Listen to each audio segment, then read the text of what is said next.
I finished reading George Orwell's 1984 yesterday, and I thought let's do a bit of a review and talk about this book, because when I was reading this book, one thing that struck me was the non-existence of truth, consciousness, and just agency in this book around not only the protagonist in the story, but also every single other person that is living and breathing in this society. This story follows Winston Smith, a member of the outer party of this government system. He is working in the records department. He is responsible for falsifying data and basically hunting down and tracking down pieces of information that don't align with whatever the government is saying at the moment. One example I could give for this is in terms of warfare. This society is called Oceania, and there are 3 states in this world that is set in the story. We have Oceania, which is where Winston is living. We have Eurasia, which is I think the merge between Europe and Russia. We also have East Asia, so China, Mongolian, Japan, all of those area.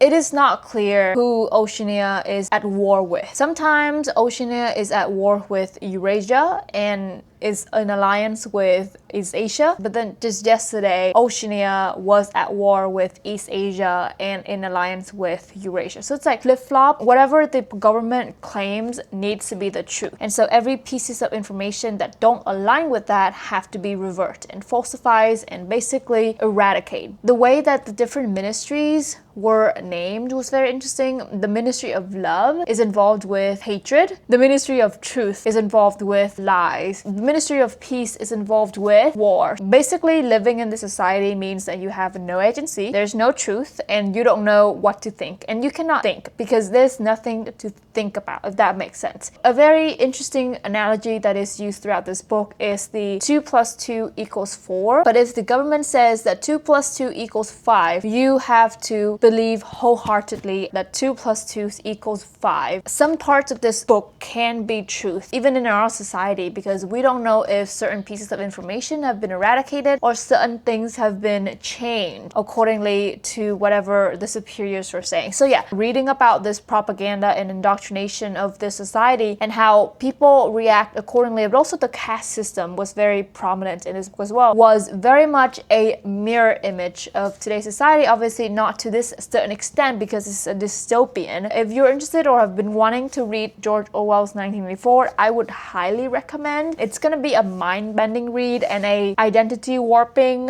reality warping, but exactly because of that reason, it is a very important one as well.